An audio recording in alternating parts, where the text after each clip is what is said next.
नमस्ते मित्रों, आज मैं आपको सगुण और निर्गुण के बारे में बताऊंगा। सगुण और निर्गुण का अर्थ प्राय साकार और निराकार लिया जाता है, जबकि ये अशास्त्रीय है।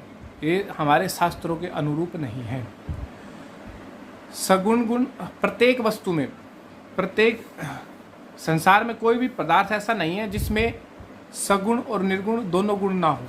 तो जो प्रत्येक वस्तु होती है उसमें सगुण गुण भी होता है और निर्गुण भी होता है। जैसे कि मैं एग्जांपल दूंगा आपको, तो अपने अपने स्वाभाविक गुणों से सहित और विरोधी गुणों से रहित होना सभी पदार्थों का सगुण और निर्गुण होना होता है। तो इसमें जैसे ईश्वर शब्द, रूप, रस इन सब से रहित बताया गया है, तो यह ईश्वर के निर्गुण है, निर्गुण होना है। यही ईश्वर का निर्गुण होना है। अब इसके विपरीत जो सच्चिदानंद स्वरूप बताया है, सर्वशक्तिमान बताया गया है, सर्वअंतर्यामी होना और पवित्रता, दयालुता, अनंत ज्ञान, अनंत बल, अनंत क्रिया से युक्त होने, ये ईश्वर के सगुण हैं। तो ईश्वर के सगुण है और निर्गुण है। सगुण का मैंने बता दिया, जो ईश्वर के गुण है वो। निर्गुण मतलब जो ईश्वर में नहीं है, जो शब्द, स्पर्श, रूप ये सब नहीं है। और ईश्वर जन्म मरण से परे है, ईश्वर जन्म मरण नहीं लेता, तो ये ईश्वर के निर्गुण है।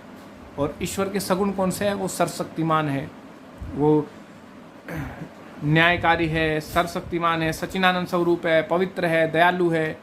तो इसीलिए ईश्वर के ही ये सगुण थे और निर्गुण थे।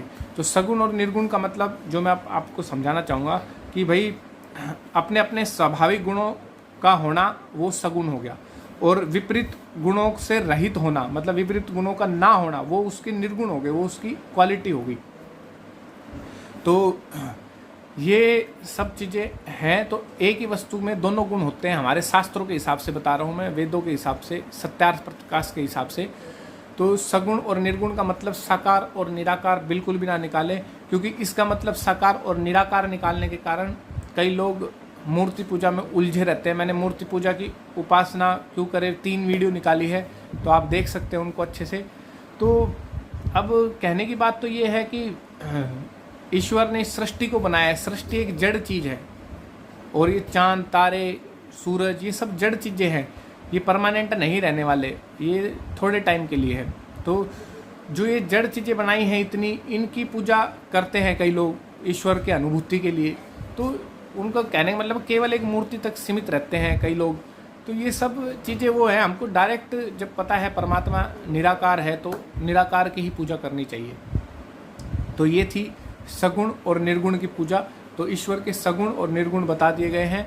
ऐसे ही इसको ऐसे ना माने कि साकार हो जाता है ईश्वर रूप ले लेता है या ईश्वर मूर्ति में आ जाता है, ऐसा नहीं है। मूर्ति तो जड़ है, वो प्रकृति की बनी हुई है, तो ये प्रकृति की सार, हाँ, लेकिन हमें ईश्वर की अनुभूति हो जाती है। हम देखते हैं कि भाई चांद बनाया ईश्वर ने, भगवान ने कैसे सूर्य बनाया,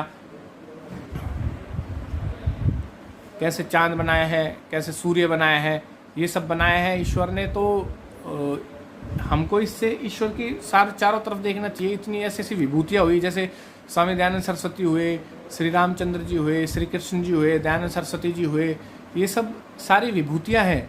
तो हमको देखना चाहिए भाई ईश्वर ने ऐसे ऐसे विभूतियाँ बनाई हैं, और ईश्वर ही सब है, इनके पीछे ईश्वर लगा हुआ है, ईश्वर करने वाला। तो हमको डायरेक्ट ईश्वर की पूजा करनी चाहिए और अपने आत्मा में ध्यान रखना चाहिए। जहाँ पे परमात्मा का मिलन होता है वो आत्मा में ही होता है, और आत्मा हमारे हृदय में रहता है। तो हमें ध्यान लगाते टाइम सोचना चाहिए कि हृदय में हमारी आत्मा और परमात्मा का मिलन हो रहा है। और ये अष्टांग योग मैंने पुरानी वीडियो बताई थी, आप उसको फॉलो कर सकते हैं इस तरफ जाने के लिए। इसमें ऐसा ही बताऊंगा मैं, जैसे विराट रूप लिया गीता में बताते हैं। अब विराट रूप देखो, ये अप्राकृतिक बात है कि श्री कृष्ण जी इतने बड़े हो गए, इतना बड़ा होकर दिखा दिया। ये विराट रूप का मतलब यही है कि भाई भगवान इतना विराट है, उसने इतना बड़ा ब्रह्मांड बना दिया, इतने बड़े बड़े पहाड़ बना दिए, इतने बड़े बड़े समुद्र बना दिए। ये ईश्वर का विराट रूप ही है कि वो हर जगह है और इतना बड़ा है, हर जगह फैला हुआ है कि उसने इतनी बड़ी बड़ी चीज़ें बनाई हैं। तो हमको ये विराट रूप मानना चाहिए गीता में, ना कि ये कि हाँ कि भाई कृष्ण जी ने बड़ा होकर दिखा दिया, ये चमत्कार दिखा दिया।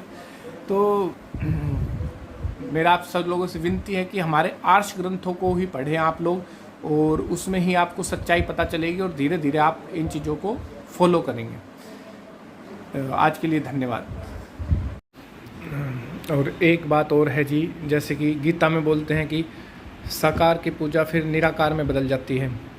तो ये जो सगुण निर्गुण का गलत अर्थ लिया है, साकार और निराकार, ये एकदम गलत है।